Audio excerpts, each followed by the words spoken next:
ఓం నమో వెంకటేశాయ. ప్రపన్నత్రాణధర్మక ప్రసన్న స్వస్వధర్మక గోవింద గోవింద.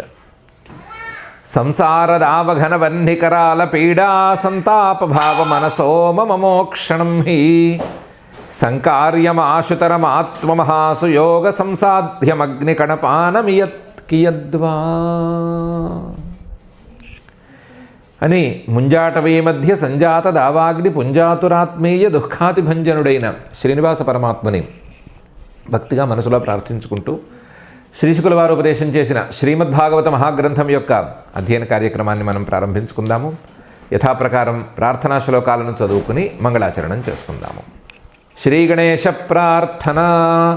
నమామి దేవం గణనాథమీశం విఘ్నేశ్వరం విఘ్న వినాశదక్షం భక్తార్తిహం భక్త విమోక్షదీక్షం విద్యాప్రదం వేదనిదానమాద్యం. శ్రీ గురు ప్రార్థన. గురుర్బ్రహ్మా గురుర్విష్ణు గురుర్దేవో మహేశ్వరః గురుః సాక్షాత్ పరం బ్రహ్మ తస్మై శ్రీ గురవే నమః. శ్రీనివాస ప్రార్థన. సంప్రాప్తిహేతు తపసే సంసృతే స్తాపసాయ చ సంపూజ్యమాస తపసే శ్రీనివాసాయ తే నమః. అథ సంకల్పః అస్మాకం ఉపాత్త సమస్త దురిత క్షయ ద్వారా బుద్ధిశుద్ధ్యర్థం విద్యాభివృద్ధ్యర్థం భక్తిజ్ఞాన వైరాగ్యాది తదనుకూల సర్వసంపత్సమృద్ధ్యర్థం శ్రీ పరమేశ్వర ప్రీత్యర్థం శ్రీమద్భాగవత పాఠం కరిష్యామహే. అస్య శ్రీమద్భాగవత స్తోత్ర మహామంత్రస్య నారద ఋషి బృహతి ఛందః శ్రీకృష్ణ పరమాత్మా దేవత బ్రహ్మబీజం భక్తిశక్తి జ్ఞానవైరాగ్యే కీలకం అస్మాకం శ్రీమద్భగవత్ప్రసాద సిద్ధ్యర్థే పాఠే వినియోగః ధ్యానం నారాయణాఖిలగుణాకరగేహ దీపం వ్యాసప్రసూతశుకశౌనకవాక్యదీపం సద్భక్తిభావభయమర్దనమంత్రజాపం మార్గం సమాశ్రయత భాగవతం ప్రతీపం. శ్రీ గురుభ్యో నమః. బలరామకృష్ణులు ఇద్దరూ కలిశారు, ప్లాన్ వేసుకున్నారు. ప్రలంబాసురుణ్ణి అక్కడికక్కడ సంహరించేసేసారు. కృష్ణుడు పంపించగానే ఆయన సంకల్పం ప్రకారమే ఆయన యొక్క రూపాంతరమైన బలరాముడు ప్రలంబాసురుడు వధించాడు. అలా వాళ్ళు ప్రలంబాసురుణ్ణి సంహరించిన తర్వాత ఏం జరిగింది అనే విషయాన్ని 19వ అధ్యాయంలో శ్రీశుక ఉవాచ. శ్రీశుకుల వారు చెబుతున్నారు, క్రీడాసక్తేషు గోపేషు తద్గావో దూరచారిణీ స్వైరంచరంత్యో వివిషు తృణలోభేన గహ్వరం. ఆ వసంతకాలంలాగా ఉన్నటువంటి గ్రీష్మకాలం నడుస్తూనే ఉంది. గ్రీష్మకాలంలో సూర్యుడి ఎండ ఏమీ తగ్గలేదు అని ముందే చెప్పుకున్నాము. ఎండ అలాగే ఉంది, కానీ ఆ ఎండ బాధ బృందావనంలో లేదు అని అనుకున్నాము. ఆ బృందావనంలోని చెట్ల ప్రాంతంలో, యమునా నదీ ప్రాంతంలో ఏ బాధ లేదు. దూరంగా ఏదో గడ్డి మేటలు లాంటివి ఉన్నాయి, వాటిల్లో ఏదో కాస్త గడ్డి ఎండి అలా ఉంది పరిస్థితి. వీళ్ళు ఒకరోజు క్రీడాసక్తేషు గోపేషు ఆటల్లో మునిగిపోయినారు. ఆటల్లో మునిగిపోయినప్పుడు ఆవుల్ని చూసుకోవాలరా అని శ్రీకృష్ణుడు హెచ్చరిస్తూనే ఉన్నాడు. ఆయన అప్పుడప్పుడు చూస్తూనే ఉన్నాడు, కానీ ఆయన కూడా ఆటల్లో మునిగిపోయాడు.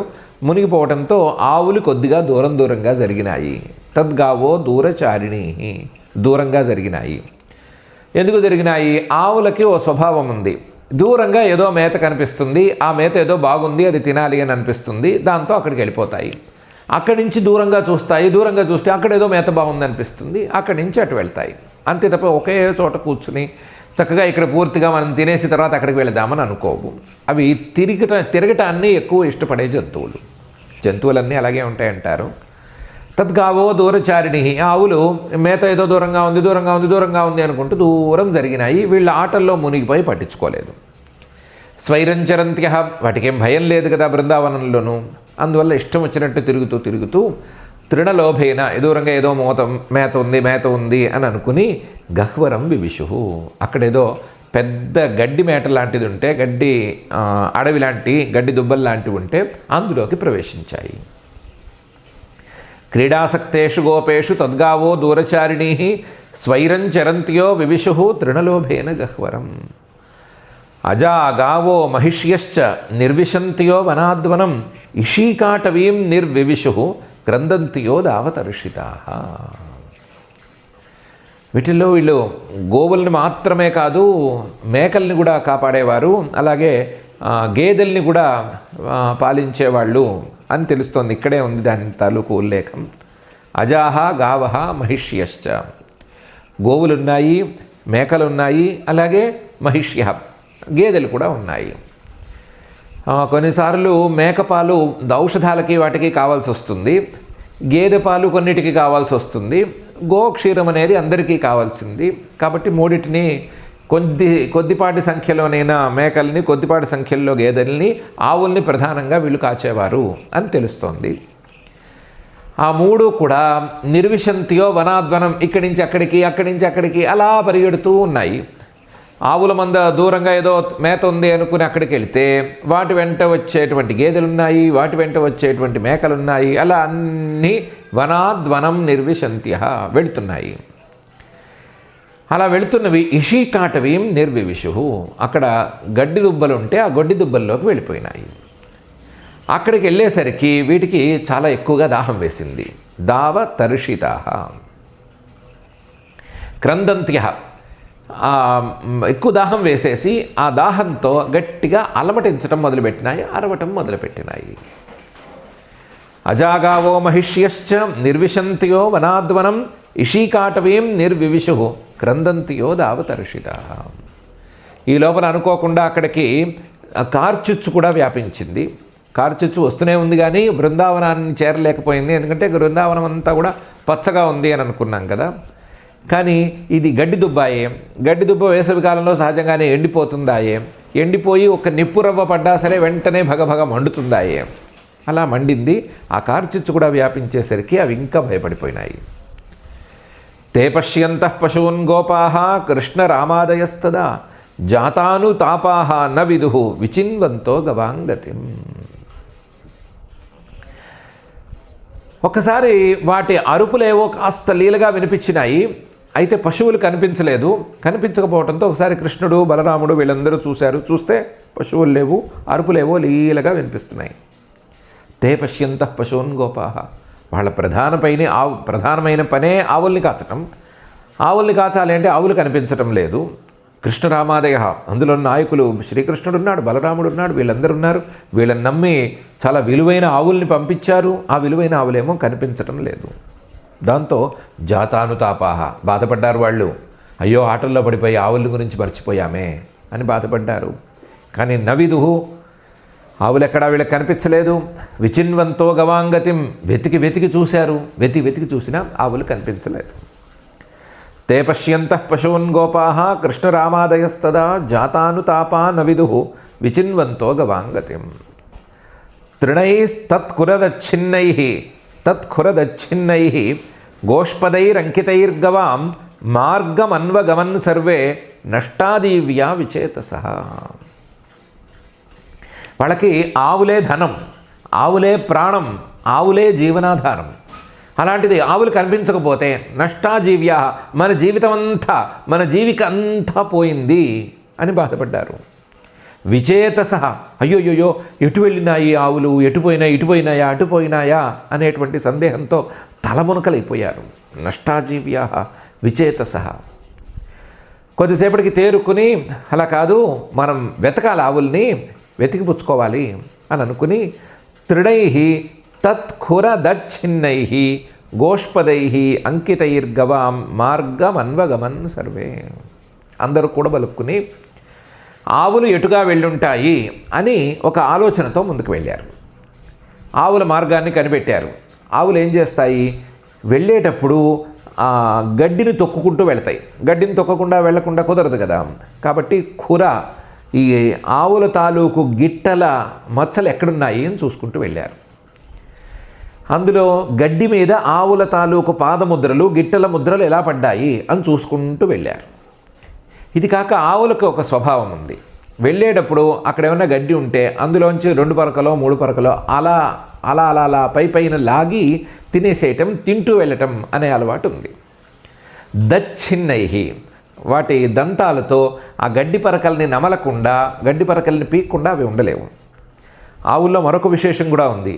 ఆవులు ఎప్పుడు గడ్డి పరకల్ని పైన అలా పీకుతాయి, 4-5 పరకల్ని అలా తినేసి ఆ గడ్డి దుబ్బని ప్రాణంతో ఉండనిస్తాయి. మిగతా మేకల్లాంటివైతే గడ్డిని వాటి వేళ్లతో సహా లాగేసి తినేసేస్తాయి, తినగలిగినంత తినేసి మిగతావన్నీ పారేస్తాయి.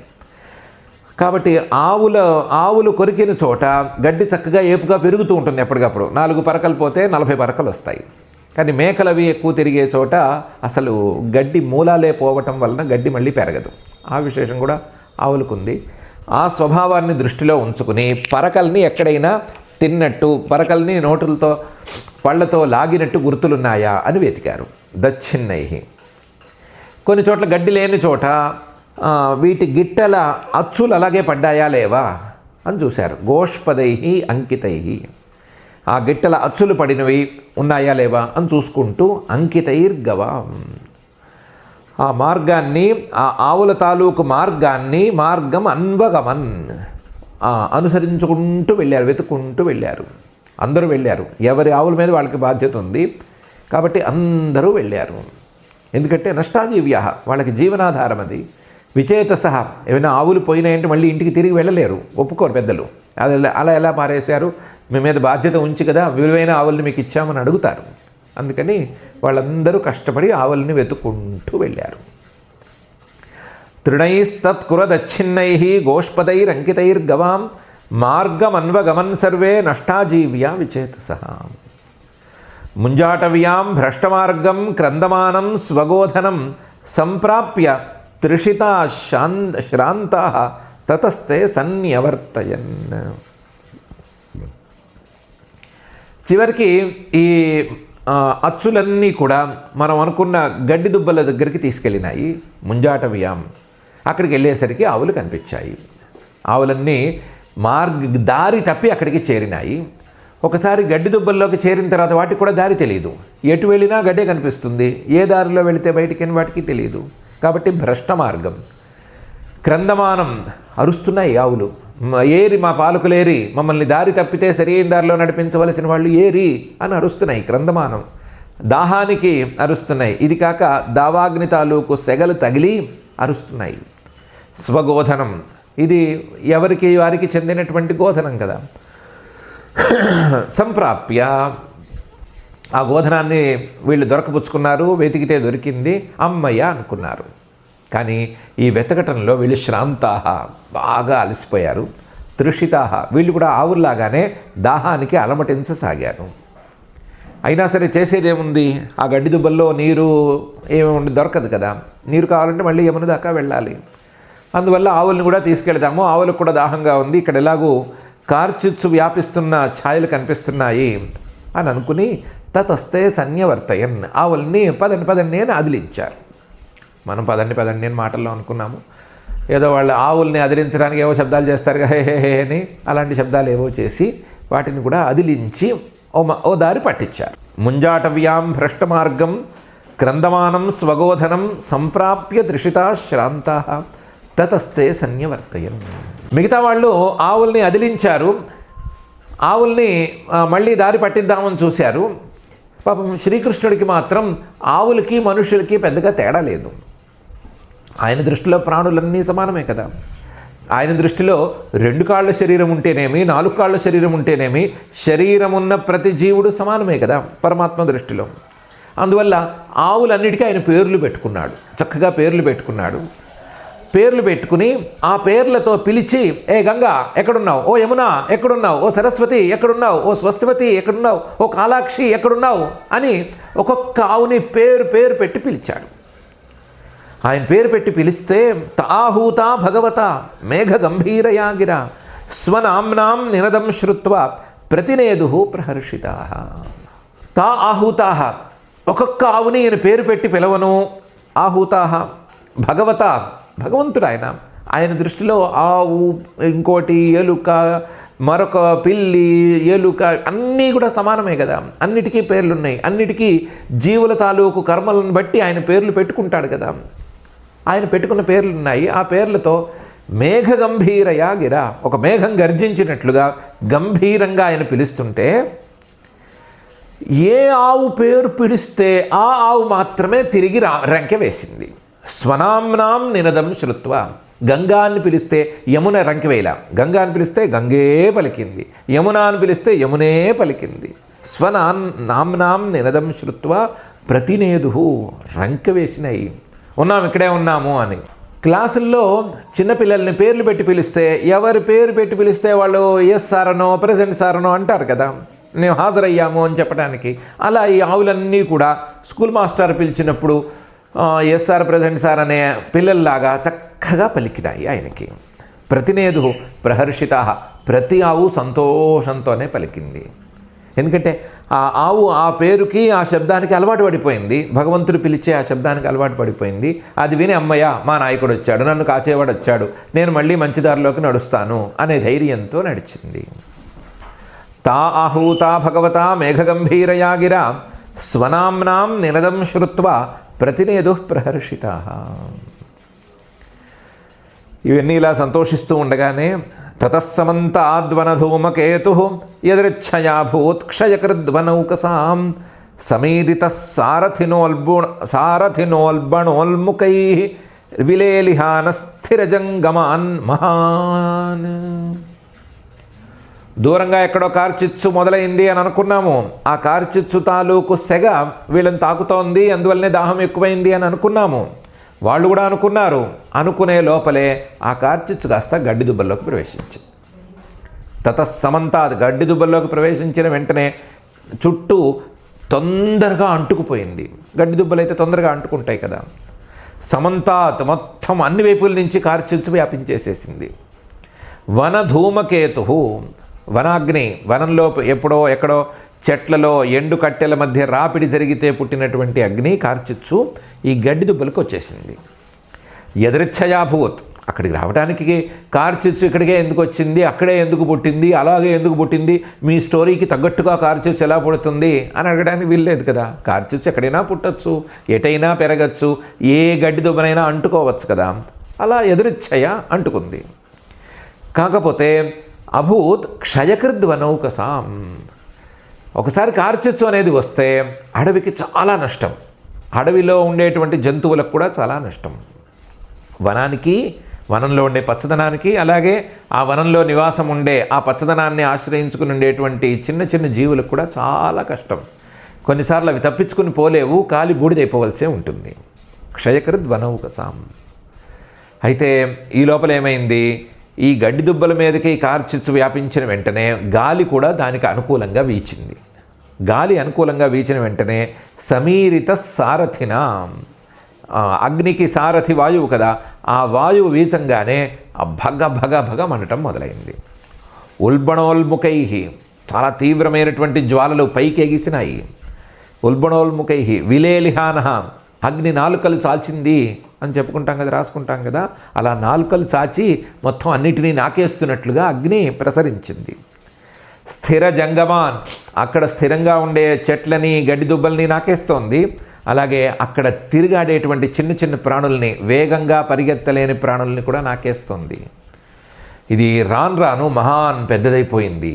ఈ దావాగ్ని గడ్డి దుబ్బల్లోకి చేరిన వెంటనే ఈ గాలి కూడా అనుకూలంగా వేయటంతో చాలా పెద్దదిగా మారిపోయింది. తతస్సమంతాద్వనధూమకేతుర్యదృచ్ఛయాభూత్ క్షయకృద్వనౌకసాం సమీరిత సారథినోల్బుణోల్ముఖై విలేలిహాన స్థిరజంగమాన్ మహాన్. తమాపతంతం పరితోదవాగ్నిం గోపాశ్చ గావః ప్రసమీక్ష్య భీతాః ఊచుశ్చ కృష్ణం సబలం ప్రపన్నాః యథా హరిం మృత్యుభయార్దితా జనాః. తమాపతంతం పరితోదవాగ్నిం గోపాః, అన్ని వైపుల నుంచి ఈ కార్చిచ్చు కమ్ముకొచ్చేస్తోంది. కమ్ముకొచ్చే కార్చిచ్చుని ఎలా ఆపటం అనేది ఎవ్వరికీ తెలియదు, ఎవ్వరి వల్ల కాదు, అది అసంభవం. కార్చిచ్చుని ఆపటం అనేది అసంభవం. ఒక ఉపాయంతో ఒకవైపు నుంచి ఏమైనా అడ్డుకట్ట వేసినా సరే అది రెండో వైపు నుంచి కబళిస్తుంది. అలాంటి కార్చిచ్చుని చూసి ఆపతంతం పరితోదవాగ్నిం ప్రసమీక్ష్య గోపాః గావశ్చ భీతాః, గోపాలకులు చాలా భయపడ్డారు, ఆవులు కూడా భయపడ్డాయి. గోపాలకులైతే మాట్లాడగలరు, తమ భయాన్ని మాటల్లోకి తీసుకురాగలరు, వ్యక్తం చేసుకోగలరు. ఆవులకు ఆ అవకాశం కూడా లేదు, అరుపులు మాత్రమే అరవగలవు అవి. ప్రసమీక్ష్య భీతాః. గోపాలకులే ముందుగా తేరుకుని సబలం ప్రపన్నాః. బలరాముడితో కలిసి ఉన్న శ్రీకృష్ణుడి దగ్గరికి వెళ్ళి, పక్కనే ఉన్నాడు, ఎక్కువ దూరంలో వెళ్ళాడు, ఆయన దగ్గరికి వెళ్ళి నువ్వే మమ్మల్ని రక్షించాలయ్యా అని వాళ్ళు వెళ్ళి వేడేసుకున్నారు. ఊచుశ్చ కృష్ణం సబలం ప్రపన్నాః. ఆయన దగ్గరికి ఎందుకు వెళ్ళారు అంటే, మృత్యుభయం ఉన్న మనుషులు శ్రీహరిని ఎందుకు శరణు పెడతారు? శ్రీహరినే ఎందుకు శరణు పెడతారు? భగవంతుడినే ఎందుకు శరణు పెడతారు? భగవంతుడిని కాక ఇంకో దాన్ని ఎందుకు శరణు పెడరు అంటే కారణం ఏం చెప్తాము? మృత్యు భయాన్ని తొలగించగలిగిన వాడు, మృత్యువు అనేటువంటి భయాన్ని పూర్తిగా మనసులోంచి ఉఫ్ఫని ఊదేసేయగలిగిన వాడు ఆయన ఒక్కడే కాబట్టి అని చెప్తాం కదా. వీళ్ళకు కూడా అలాంటి నిర్ణయమే ఉంది. మనకి ఏ భయం వచ్చినా సరే ఆ భయం నుంచి మనల్ని దూరంగా తీసుకువెళ్ళగలిగిన వాడు, లేదా మనకి ఆ భయాన్ని పోగొట్టగలిగిన వాడు ఈ బలరామకృష్ణుడు ఒక్కడే. బలరాముడు వేరు, కృష్ణుడు వేరు అనుకోండి, బలరాముడో కృష్ణుడో ఒక్కడే అనే నమ్మకం వాళ్ళకుంది. కాబట్టి కృష్ణుడి దగ్గరికి వెళ్ళి మాట అన్నారు. తమాపతంతం పరితోదవాగ్నిం గోపాశ్చ గావః ప్రసమీక్ష్య భీతాః ఊజుశ్చ కృష్ణం సబలం ప్రపన్నాః యథా హరిం మృత్యుభయార్దితా జనాః. ఏమన్నారు? కృష్ణ కృష్ణ మహావీర హే రామామిత విక్రమ దావాగ్నినా దహ్యమానాన్ ప్రపన్నాం స్త్రాతుమర్హతః. ముందు ఒక సంభ్రమంలో, భయంలో, ఒక ఆతురతతో, ఒక లోపల నుంచి వచ్చినటువంటి వణుకుతో కృష్ణ కృష్ణ కృష్ణ అన్నారు. కృష్ణ కృష్ణ మహావీర, నువ్వు మహావీరుడివి, మాకు ఎన్నో ఇలాంటి ఆపదలు వస్తే నువ్వే కాపాడావు. హే రామ అమిత విక్రమ, ఓ బలరాముడా, నువ్వు 2 ఇన్సిడెంట్స్లోనే నీ ప్రతాపాన్ని చూపించావు, కానీ ప్రతాపాన్ని గట్టిగా చూపించావు. గాడిద వెధవని వెనకాళ్ళ కాళ్ళు పట్టుకుని విసిరేసి కొట్టావు, అలాగే ఒక్క గుద్దుతో ప్రలంబాసురుని ముక్కలు చేసేసావు. నీ యొక్క పరాక్రమం అమితం, పరిమితి లేనిది. కాబట్టి ఓ బలరామకృష్ణుల్లారా, మమ్మల్ని కాపాడవలసింది మీ ఇద్దరే. దావాగ్నినా దహ్యమానాన్, కార్చిచ్చులో ఇరుక్కుపోయాము, కాలిపోతోంది ఒళ్ళు. సెగ మామూలుగా ఉంటుందా దావాగ్నిది? సెగతోనే ఒళ్ళంతా కాలిపోతోంది. దగ్గరకు వచ్చామా బూడి తప్ప ఏం మిగలదు. కానీ ప్రపన్నాన్, మేము మీ శరణు జొచ్చాము. త్రాతుమర్హతః, మీరిద్దరే మమ్మల్ని కాపాడాలి ఈ కష్టం నుంచి. కృష్ణ కృష్ణ మహావీర హే రామామిత విక్రమ దావాగ్నినా దహ్యమానాన్ ప్రపన్నాం స్త్రాతుమర్హతః. నూనం త్వద్బాంధవాః కృష్ణ నచార్హంత్యవసాదితుం వయం హి సర్వధర్మజ్ఞ త్వన్నాథాస్త్వత్పరాయణాః అని అన్నారు. ఓ కృష్ణ, త్వద్బాంధవాః, నీ బాంధవులు ఎవరైనా ఉంటే వాళ్ళు నచార్హంత్యవసాదితుం, వాళ్ళు ఎప్పటికీ తగ్గిపోవడానికి వీల్లేదు, వాళ్ళు నష్టపోవడానికి వీల్లేదు, వాళ్ళు మరణించడానికైతే అస్సలే వీల్లేదు. ఇలాంటి అకాలంలో అకారణంగా మరణించడానికి అస్సలు వీల్లేదు. నూనం, ఇది నిక్కచ్చిగా చెప్పాల్సిన విషయం. వయం హి సర్వధర్మజ్ఞ త్వన్నాథాః, ఓ సర్వధర్మజ్ఞుడా, అన్ని ధర్మాలను తెలుసుకున్నవాడా, త్వన్నాథ, నువ్వే మా నాయకుడివి అని నిన్నే బాంధవుడిగా చేసుకుని ఉన్నవాళ్ళము, నీ బంధువులం మేము. త్వత్పరాయణ, నువ్వే మాకు పరం అయనం, నువ్వే మాకు పెద్ద దిక్కు అనే నమ్మకంలో ఉన్నాము. నువ్వు తప్ప మాకు బంధువు లేడు, నువ్వే మాకు బంధువువి అనే నమ్మకంలో ఉన్నాము. త్వన్నాథాః త్వత్పరాయణాః. కాబట్టి మాకు వేరే దిక్కు లేదు, మాకు వేరే బంధువు లేడు, మమ్మల్ని కాపాడేవారు మరొకరు లేరు, నువ్వు ఒక్కడివే కాపాడాలి అని అన్నారు. నూనం త్వద్బాంధవాః కృష్ణ నచార్హంత్యవసాదితుం వయం హి సర్వధర్మజ్ఞ త్వన్నాథాస్త్వత్పరాయణాః అని. తెలిసన్నారో తెలియకన్నారో కానీ 2 సంబోధనలతో మనసులో ఉండేటువంటి భావాన్ని, ఉండవలసిన భావాన్ని చాలా చక్కగా వెలిబుచ్చారు. కృష్ణ, భక్తులకు ఏవైనా కష్టాలు వస్తే ఆ కష్టాలని లాగేసేవాడివి నువ్వు, కాబట్టి మాకు ఈ కష్టం వచ్చింది, లాగవలసిన బాధ్యత నీ మీద ఉంది అన్నారు. సర్వధర్మజ్ఞ, ధర్మాలు చాలా ఉన్నాయి, ఆ ధర్మాల్లో కల్లా ఉత్తమమైన ధర్మం ఏది అంటే, ఎవరైనా శరణు వేడితే ఆ శరణు వేడిని వారిని కాపాడటం అనేది ఉత్తమమైన ధర్మం. ఇది మానవులకి ధర్మం అని అనుకోవచ్చు. పరమాత్మకి ధర్మం లేకపోయినా మానవులకి ఇది ధర్మం అనుకోవచ్చు. కానీ మానవ రూపంలో ఉన్నావు కదా నువ్వు. కాబట్టి మానవ రూపంలో ఉన్న నీకు శరణాగత త్రాణం అనేది పరమధర్మం. అన్ని ధర్మాలు తెలిసిన వాడికి ఈ పరమధర్మము తెలిసే ఉండాలి కదా. కాబట్టి నీ ధర్మంగా భావించి మానవ రూపంలో వచ్చినందుకు నీ ధర్మంగా భావించైనా మమ్మల్ని కాపాడవలసింది అని రెండు సంబోధనల్లో తమ తాత్పర్యాన్ని తెలియచెప్పారు. ఏమో తద్బుద్ధయస్తదాత్మానస్తన్నిష్టాస్తత్పరాయణాః గచ్చంత్యపునరావృత్తిం జ్ఞాన నిర్ధూత కల్మషాః అనేటువంటి శ్లోకం తాలూకు ఛాయలు ఏమైనా ఇందులో ఉన్నాయేమో అనిపిస్తోంది. త్వన్నాథాః త్వత్పరాయణాః అనే రెండు పదాలకి దానికి సామ్యం కనిపిస్తోంది. భగవంతుడినే నాథుడిగా పెట్టుకున్నవాళ్ళు, భగవంతుడే పరాయణము, భగవంతుడే మనకు పెద్ద దిక్కు అని అనుకున్న వాళ్ళు నష్టపోరు. గచ్చంత్య పునరావృత్తిం జ్ఞాన నిర్ధూత కల్మషాః అని భగవద్గీతలో పరమాత్మ చెప్పినట్లుగానే వీళ్ళు ఉన్నారేమో, దీనికి దానికి ఏదో లింక్ ఉందేమో అని కూడా అనిపిస్తోంది. పోనీ వీడి పాపం గోపాలులు కదా, వాళ్ళకి అంత తెలియదు, ఏదో అనదలుచుకుందేదో అన్నారు అని అనుకుంటే, నూనం త్వద్బాంధవా కృష్ణ నచార్హంతి అవసాదితుం వయం హి సర్వధర్మజ్ఞ త్వన్నాథాస్త్వత్పరాయణాః అని వాళ్ళు అన్నారు. దాంతో ఏం జరిగింది? శ్రీశుకుల వారు అంటున్నారు, శ్రీశుక ఉవాచ వచో నిశమ్య కృపణం బంధూనాం భగవాన్ హరి నిమీలయత మాభైష్ట లోచనానీత్యభాషత. ఈ దీనమైనటువంటి తన యొక్క బంధువుల మాటల్ని ఆయన విన్నాడు. వచో నిశమ్య కృపణం బంధూనాం, తన వాళ్ళు త్వన్నాథ అంటున్నారు, త్వత్పరాయణ అంటున్నారు, మేము మీ బంధువులము అంటున్నారు, నువ్వు తప్ప మాకు దిక్కులేదు అని అంటున్నారు. వాళ్ళు తన బంధువులే కదా. కాబట్టి వాళ్ళ దీన వాక్యాల్ని శ్రీకృష్ణుడు విన్నాడు. భగవాన్ సర్వ సమర్థుడైన హరి భక్తులకి ఏ కష్టం వచ్చినా, తన వాళ్ళకి ఏ కష్టం వచ్చినా సరే వాటన్నింటినీ హరించి వేయటమే లక్ష్యంగా ఉన్నవాడు ఆయన హరి. ఆయన చాలా చాలా నింపాదిగా తొణక్కుండా బెణక్కుండా మా భయిష్ట అని అన్నాడు. భయపడకండి అన్నాడు. మా భయిష్ట భయపడకండి, భయపడకుండా నిమీలయత లోచనాని, మీ కళ్ళు మూసుకోండి అని అన్నాడు. మా భయిష్ట నిమీలయత లోచనాని ఇత్యభాషత, అంతవరకే చెప్పాడు. నిమీలయత లోచనాని, కళ్ళు మూసుకోండి అంటే భయం వేస్తే కళ్ళు మూసుకోండి అని చెప్పినట్టు అవుతుంది. అలా కాదు, దాని అంటారు భయపడద్దు, భయపడి కళ్ళు మూసుకోవద్దు, భయం లేకుండా నన్ను నమ్మి కళ్ళు మూసుకోండి అని అన్నాడు. ఒట్టి మా భయిష్ట అని అంటే, మా భయపడద్దు అంటే భయపడద్దు అని అందరూ చెప్పే మాటే, దానికి విశేషం ఏముంటుంది? నిమీలయత లోచన అని, కళ్ళు మూసుకోండి నేనేదో చేయబోతున్నాను అని అన్నాడు. వచో నిశమ్య కృపణం బంధూనాం భగవాన్ హరి నిమీలయత మాభైష్ట లోచనానీత్యభాషత.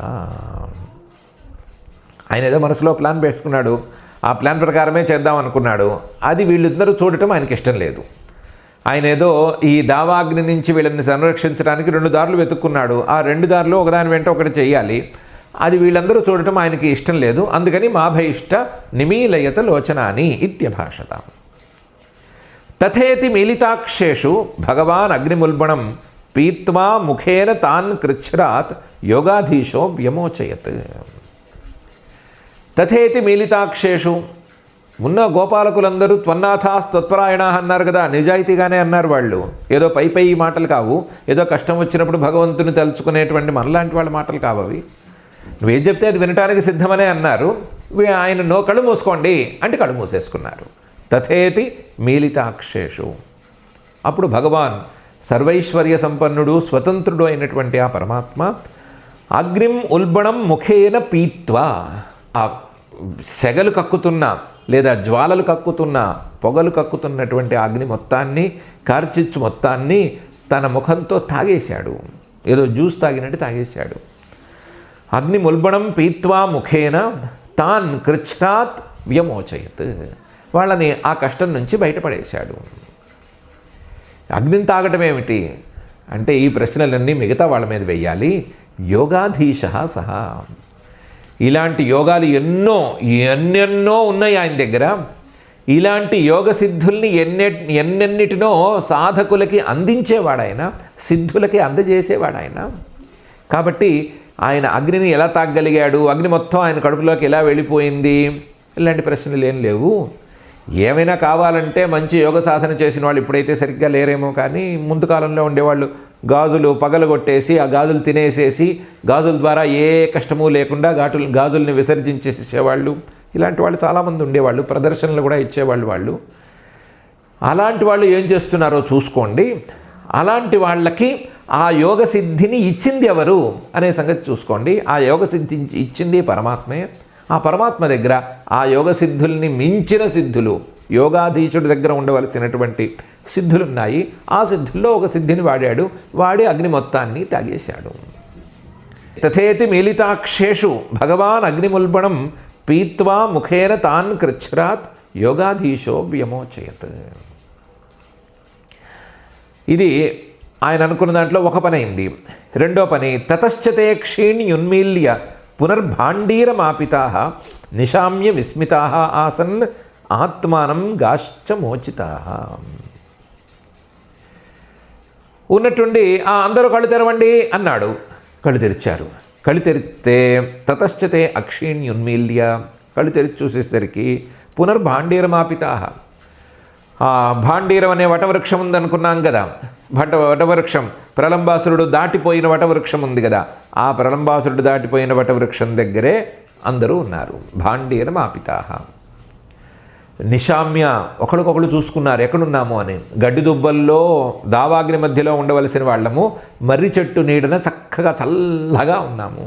నిశామ్య విస్మితా ఆసన్, ఆశ్చర్యపోయారు అందరూ. ఎలా అంటే ఆత్మానం గాశ్చమోచితా, ఎవరికి వాళ్ళు ఒళ్ళు చూసుకుంటే చల్లగా ఉంది. దావాగ్ని తాలూకు సగలేమి ఇక్కడ కొట్టట్లేదు. ఆవుల్ని చూస్తే వాళ్ళ ఆవులు ఎవరికి వారికి చక్కగా కనిపించినాయి, సేఫ్గా ఉన్నాయి. గాశ్చమోచితా, గోవులు సేఫ్గా ఉన్నాయి, పిల్లలు సేఫ్గా ఉన్నారు. ఈ భాండీరం దగ్గరికి అందరూ మళ్ళీ వచ్చి చేరారు. తతశ్చతే క్షీణ్యున్మీల్య పునర్భాండీరమాపితా నిశామ్య విస్మితా ఆసన్ ఆత్మానం గాశ్చమోచితా. ఈ భాండీరం ఇంతకుముందు కూడా వచ్చింది కదా ప్రలంబాసుర వధ వృత్తాంతంలో. యమునా నదికి దక్షిణ తీరంలో ఉందిట, ఇప్పటికి కూడా ఉందిట, వెళ్ళి చూడలేదు. కానీ శివాలయం అనే ఒక గ్రామంట, ఆ గ్రామానికి నైరుతి దిశలో ఉంటుందిట. శివాలయానికి నైరుతి దిశలో ఉంటుంది, యమునకి దక్షిణ దిశలో ఉంటుందిట, ప్రసిద్ధమంట. అక్కడికి వెళ్ళి ప్రదక్షిణలు చేసేవాళ్ళు ఉన్నారుట. వినటమే లేదా పుస్తకాల్లో చూడటమే. ఆ భాండీరం, ఆ వృక్షం 5000 ఏళ్ళుగా అలాగే ఉందో లేదో తెలియదు, కానీ ఆ వృక్షం పోయి ఆ వృక్షం తాలూకు మరొక ఊడతో ఇంకో వృక్షం రావటమో, లేదా దాని సంతతో, దాని బీజాల సంతతో, ఏదో మొత్తం మీద ఆ వృక్ష సంతతి ఒకటి వస్తూనే ఉంది. అదే చెట్టు 5000 ఏళ్ళుగా ఉంది అని మనం ఏమి చెప్పనక్కర్లేదు. దాని సంతతి, దానికి ప్రతినిధిగా వస్తున్నటువంటి వృక్షాలు ఏవో అక్కడ అలాగే ఉన్నాయట. అవి ఇంకా పూజా స్థానంలోనే ఉన్నాయట. ఆ భాండీరం దగ్గరికి వచ్చేశారు. తతశ్చతే క్షీణ్యున్మీల్య పునర్భాండీరమాపితా నిశామ్య విస్మితా ఆసన్ ఆత్మానం గాశ్చమోచితా. కృష్ణస్య యోగవీర్యం తత్ యోగమాయానుభావితం దావాగ్నేరాత్మనః క్షేమం వీక్ష్యతే మేనిరేమరం.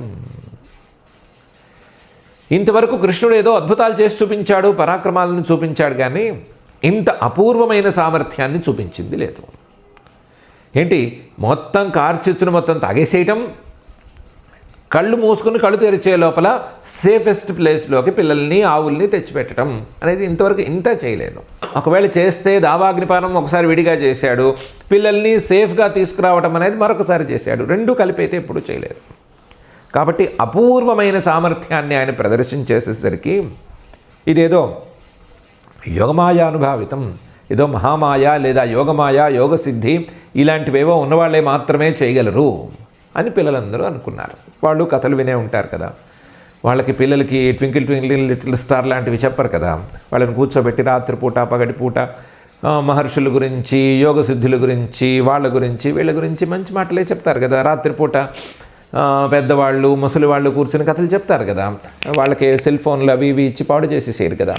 కాబట్టి వాళ్ళు ఏవో విన్నారు, విని ఈ శక్తులేవో యోగమాయా అనుభవాలు, యోగ సిద్ధి ఉన్న వాళ్ళకే సాధ్యము అని అనుకున్నారు. అనుకుని దావాగ్నేరాత్మనః క్షేమం, కార్చిచ్చులో చిక్కుకుపోయిన వాళ్ళు బయటికి రావటం అనే కథ ఇంతవరకు మనం వినలేదు. మనం అడవుల్లో పుట్టి అడవుల్లోనే పెరుగుతున్నాం, కానీ కార్చిచ్చుల్లో చిక్కుకుపోయిన వాళ్ళు తప్పించుకున్నారు అనే మాట ఇంతవరకు వినలేదు. ఇంత క్షేమంగా ఇంతమంది ఏంటి, 1000 మంది పిల్లలు, 1000 మంది ఆవులు రావటం అంటే ఇదేదో చాలా పెద్ద సిద్ధి ఏదో ఉంది ఈ దగ్గర అని క్షేమం వీక్ష్య తే మేనిరే అమరం. ఈయనెవడో దేవత అయ్యుంటాడా, ఎవడైనా దేవుడు మన మధ్యలో పుట్టాడా, ఎవరైనా దేవుడు మన మధ్యలో ఈ కృష్ణుడి రూపంలో తిరుగుతున్నాడా అని మొట్టమొదటిసారి వాళ్ళు సందేహించారు. అంతవరకు దేవుడు అనే భావన కూడా లేదు. అంతవరకు మాకు ఇష్టం, శ్రీకృష్ణుడు అంటే మాకు ఇష్టం అనే భావనే ఉండేది. ఈయన దేవుడా అనేటువంటి సందేహం వాళ్ళకు కూడా కలిగింది. దేవుడు అని అనుకున్నారు వాళ్ళు కూడాను. ఇప్పటికీ పరమాత్మ అని పూర్తిగా నిర్ణయం తీసుకోలేదు, అంతదాకా రాలేదు. కానీ దేవుడు మనలాంటి వాడు కాడు, మనకంటే పై స్థాయి వాడు అనైనా కనీసం నమ్మగలిగారు. కృష్ణస్య యోగవీర్యం తత్ యోగమాయానుభావితం దావాగ్నేరాత్మనః క్షేమం వీక్ష్యతే మేనిరేమరం. గాస్సన్నివర్త్య సాయాహ్నే సహరామో జనార్దనః వేణుం విరణయన్ గోష్ఠం అగాద్ గోపైరభిష్టుతః. అందరూ నువ్వు దేవుడి స్వామి అంటుంటే చాలే నాయన బయలుదేరండి, సాయంకాలం అయిపోయింది, ఇంటికి పోదాం అని అందరినీ దారి మళ్లించాడు. గాస్సన్నివర్త్య సాయాహ్నే, సాయంకాలం అయిపోయింది అని ఆవుల్ని తోలుకుని ఇంటికి బయలుదేరదామన్నాడు. సహరామో జనార్దన, బలరాముడు కూడా ఆయనతో జత కలిశాడు. జనార్దన, జనాల యొక్క కష్టాలన్నింటినీ పోగొట్టేటువంటి శ్రీకృష్ణుడు ఆ ఆవుల్ని పిల్లల్ని అందరినీ కలుపుకుని వేణుం విరణయన్, వేణునాదం చేసుకుంటూ గోష్ఠమగాత్, తమ గోశాలకి గోకులానికి తిరిగి వెళ్ళిపోయాడు. గోపైరభిష్టుత, ఆయన వెళ్ళండి బయలుదేరదాం పదండి అన్నంత మాత్రాన్ని వీళ్ళు ఆపుతారా స్తుతివాక్యాలు? అందులో లాభం పొందిన మంచివాళ్ళు ఆ లాభాన్ని చేకూర్చిన వాడిని మంచి మాటలతో పొగడ్డం ఆపరు కదా. వీళ్ళ మానాన్ని వీళ్ళు స్తుతి చేస్తూనే ఉన్నారు. ఒరే ఆపండ్రా బాబు అని ఈయన వేణుగానం చేస్తూనే ఉన్నాడు. ఆయన వేణుగానం పాటికి వేణుగానం సాగుతోంది, వీళ్ళ స్తుతిగానం పాటికి స్తుతిగానం సాగుతూనే ఉంది. ఇలా మొత్తం మీద ప్రయాణం సాగి మళ్ళీ గోష్ఠానికి అందరూ వచ్చి చేరారు, ఇళ్ళకి వచ్చి చేరారు. గాస్సన్నివర్త్య సాయాహ్నే సహరామో జనార్దన వేణుం విరణయన్ గోష్ఠం అగాద్ గోపైరభిష్టుతః. గోపీనాం పరమానందః ఆసీద్ గోవిందదర్శనే క్షణం యుగశతమివ యాసాం ఏన వినాభవత్. అక్కడ పొద్దున్నుంచి క్షణానికో యుగశతం అంటే క్షణానికి 100 యుగాలు గడిచినట్లుగా ఈయన దర్శనం కోసం వెయిట్ చేస్తున్న గోపికా స్త్రీలు చాలామంది ఉన్నారు. వాళ్ళు పొద్దునుంచి ఈయన వెళ్ళిపోయాడు గోకులం నుంచి, ఇంకా రాలేదు అని ఎదురు చూస్తూనే ఉన్నారు. ఎప్పటికైనా ఆయన తిరిగి వస్తే ఆయన్ని చూద్దాము అని కళ్ళేసుకుని చూస్తున్నారు. గోపీనాం పరమానంద ఆసీద్ గోవింద దర్శనే. గోవిందుడు అక్కడికి వచ్చి చేరేసేసరికి ఆ గోపికా స్త్రీలందరూ పరమానందాన్ని అనుభవించారు. ఎందుకంటే పొద్దునుంచి ఆయన కోసం కళ్ళు కాయలు కాచేలా చూసి అలిసిపోయి ఉన్నారు వాళ్ళు. క్షణం యుగశతమివ యాసాం ఏన వినాభవత్. ఆయన గోకులంలో లేకపోతే క్షణం 100 యుగాలుగా నడుస్తోంది. క్షణం ఒక యుగంలా కాదు, తెలుగు వాళ్ళు కారు వాళ్ళు. అందువల్ల క్షణం 100 యుగాలుగా నడుస్తోంది. అంత బాధపడుతున్నారు, అంత మానసికమైన వేదన అనుభవిస్తున్నారు. ఆయన కనిపించేసేసరికి అమ్మయ్య అని అనుకున్నారు వాళ్ళు. వాళ్ళను తృప్తిపరచడానికి ఆయన మళ్ళీ గోకులానికి వచ్చేశాడు. గోపీనాం పరమానంద ఆసీద్ గోవింద దర్శనే క్షణం యుగశతమివ యాసాం ఏన వినాభవత్ అని చెప్పి 16 శ్లోకాల చిన్న అధ్యాయాన్ని శ్రీశుకుల వారు ఇక్కడికి పూర్తి చేస్తున్నారు. దవాగ్నిపానం అని అధ్యాయం పేరు. ఈ అధ్యాయంలో 19వ అధ్యాయంలో ఈ పిల్లలందరూ ఆవులతో సహా గడ్డి దుబ్బల మధ్య ఇరుక్కుపోవటం, ఆ గడ్డి దుబ్బలు ఎండిపోయి ఉండటం వలన, అది వేసవికాలం అవ్వటం వలన ఎండిపోయి ఉండటం వలన వాటి మీదకి కార్చిచ్చు రావటము, ఆ కార్చిచ్చు వచ్చి అది మండేసరికి వాళ్ళందరూ భయపడి శ్రీకృష్ణుని ప్రార్థించటము. ఆయన శ్రీకృష్ణుడు వాళ్ళని కళ్ళు మూసుకోమని చెప్పి భయపడద్దని చెప్పి వాళ్ళని ఈ వటవృక్షం దగ్గరికి, భాండీరం దగ్గరికి తీసుకొచ్చేసేయటము, తర్వాత వాళ్ళందరూ కలిసి గోకులానికి వచ్చేయటము అనేటువంటి కథాంశాలు ఉన్నాయి. కథాంశాలతో పాటు శ్రీకృష్ణుడి యొక్క యోగాధీశ అనేటువంటి ఒక అంశం కూడా ఉంది. యోగాధీశత్వం, యోగసిద్ధులను అందించేవాడి దగ్గర ఎన్ని సిద్ధులు ఉంటాయి అనేటువంటి ఒక ప్రధానమైన అంశం కూడా ఉంది. దాంతోపాటుగా శ్రీధర స్వామి వారిని భాగవతానికి మంచి వ్యాఖ్యానం రాసిన ఆయన, మంచి అని కూడా అనక్కర్లేదు, నిజమైన అసలు సిసలు వ్యాఖ్యానం రాసిన ఆయన మాటల్లో చెప్పాలంటే, శ్రీరామాది స్వగోపానాం స్వాంగమారుహ్య హృష్యతాం స్వైశ్వర్యమావిరకరోత్ వన్నవహ్ని నిపానత అనేటువంటి అంశం కూడా ఉంది. కూడా ఉన్న గోపబాలకుల్ని ఈయన సమానంగానే చూస్తున్నాడు. నేను భగవంతుణ్ణి, మీరు తక్కువ వాళ్ళు, మీరు మనుషులు అని అనటం లేదు, నాకంటే మీరు చాలా తక్కువ అనేమీ అనటం లేదు. అవసరమైతే వాళ్ళని తన నెత్తిన పెట్టుకుని మోయటానికి సిద్ధంగా ఉన్నాడు. కొన్నిసార్లు ఈయన ఓడిపోతున్నాడు, కొన్నిసార్లు వాళ్ళు ఓడిపోతున్నారు. కానీ ఓడిపోయినప్పుడు నెత్తిన భుజాల మీద వేసుకుని మోయటానికి ఆయన ఏమి వెనకాడటం లేదు అన్నప్పుడు ఈయన భుజాల మీద కూర్చున్న శ్రీదామ మొదలైనటువంటి కొంతమంది గోపాలకులు ఎవరైనా ఈయన్ని భగవంతుడిగా గుర్తించక నష్టపోతారా? ఒకవేళ అలా గుర్తించలేకపోతే, నష్టపోతే అసలు అవతారం తాలూకు ప్రయోజనమే ఉండదు అని భయపడి వాళ్ళకి తన యొక్క భగవతత్వం ఎంతో కొంత అర్థం కావాలి అని ఆయన యొక్క ఐశ్వర్యాన్ని కాస్త చూపించాడు వాళ్ళకి. తన ఈశ్వరత్వం, తన భుజాల మీద వాడు ఉన్నంత మాత్రాన వాడు గొప్పవాడు అని కాదు, తన భుజాల మీద వాడిని మోస్తున్నందుకు తానే గొప్పవాడు అనే విషయాన్ని చూపించదలిచి పని చేశాడేమో అనిపిస్తోంది అనేది ఆయన మాట. ఆయన మాట ప్రకారం చూస్తే భగవతత్వానికి భక్తులని దగ్గర చేసే దిశగా చిన్నపాటి మహత్వాన్ని చూపించటం అనేటువంటి అంశం ఉంది. వీటన్నిటితో పాటుగా మనం చెప్పుకుంటూ వస్తున్నటువంటి స్వాతంత్ర్యం అనే అంశం ప్రధానంగా ఉండనే ఉంది. స్వాతంత్ర్యం ఉంది కాబట్టే వేరే సాధనాన్ని ఆశించకుండా, నీరు ఎక్కడుంది అని వెతుక్కోకుండా, నీరుతో అందరిని బకెట్లు తీసుకొచ్చి ఇక్కడ పోసేసి చల్లారి చేద్దాము అనే మాటలు మాట్లాడకుండా మొత్తం తానే ఆ వన్నిని మొత్తం తాగేశాడు. ఇతర కారక అనపేక్షంగానే పనిచేశాడు అనేటువంటి అంశం ఉంది. ఈ స్వాతంత్ర్యం అనే అంశం అలాగే ఉంది. స్వాతంత్ర్యంతో పాటుగా యోగాధీశత్వం, అలాగే తన ఐశ్వర్యాన్ని ప్రదర్శించడం ద్వారా తాను భగవంతుడిని అని తన చుట్టూ ఉన్న వాళ్ళకి కాస్తంతైనా పరిచయం చేయబోవటం అనేటువంటి అంశాలున్నాయి. ఈ అంశాలతో కూడినటువంటి అధ్యాయం ఇక్కడికి పూర్తయింది. మనం కూడా ప్రధానంగా చూసుకోవాల్సినటువంటి అంశం ఇదే.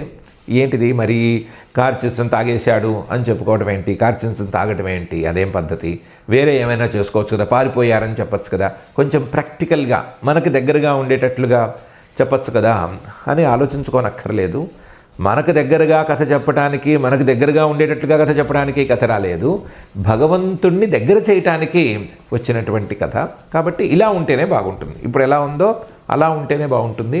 మనకు దగ్గరగా ఉంటే మనం దానికి కనెక్ట్ అయితే పెద్దగా ఉపయోగం ఏం లేదు. భగవంతుడికి దగ్గరగా ఉండి భగవంతుడికి మనం కనెక్ట్ అయితే ఎక్కువ ఉపయోగం ఉంటుంది. కాబట్టి భగవంతుడితో అనుసంధానం అనే అంశాన్ని దృష్టిలో పెట్టుకుని ఈ అంశాన్ని మనం జాగ్రత్తగా అధ్యయనం చేసుకుందాము. మన ఊహకి అందటం లేదు అన్నంత మాత్రాన అది జరగలేదని కానీ, లేదా జరిగి ఉండదని కానీ మనమేం అనుకోక్కర్లేదు. మన ఊహతో సంబంధం లేకుండా భగవంతుడికి దగ్గర అయ్యేందుకు వీలుగా ఈ అంశాన్ని తెలుసుకునేందుకు మనం సమాయత్తమవుదాము. మనల్ని అలా సమాయత్తపరచవలసిందిగా ఆ ముంజాటవీ మధ్య సంజాత దావాగ్ని పుంజాతురాత్మీయ దుఃఖాతిభంజనుడైనటువంటి శ్రీనివాస పరమాత్ముని భక్తిగా ప్రార్థించుకుందాము. క్షమాప్రార్థనాదులను చెప్పుకుని ఈ కార్యక్రమాన్ని ఇంతటితో పూర్తి చేసుకుందాము. రేపటి రోజున ఈ అధ్యాయం, వెనకాల అధ్యాయం 19, 18, 17 ఈ 3 అధ్యాయాల పారాయణ కార్యక్రమాన్ని చేసుకుందాం. అథ క్షమా ప్రార్థనా యదక్షరపదభ్రష్టం మాత్రాహీనం చ యద్భవేత్ తత్సర్వం క్షమ్యతాం దేవ నారాయణ నమోస్తుతే. అథ భగవత్సమర్పణం కాయేన వాచా మనసేంద్రియైర్వా బుద్ధ్యాత్మనా వా ప్రకృతే స్వభావాత్ కరోమి యద్యత్ సకలం పరస్మై నారాయణాయేతి సమర్పయామి. అథ లోకక్షేమ ప్రార్థనా. సర్వే భవంతు సుఖినః, సర్వే సంతు నిరామయాః, సర్వే భద్రాణి పశ్యంతు, మా కశ్చిద్ దుఃఖభాగ్ భవేత్. అథ మంగళం శ్రియః కాంతాయ కళ్యాణ నిధయే నిధయేర్థినాం. శ్రీవేంకటనివాసాయ శ్రీనివాసాయ మంగళం.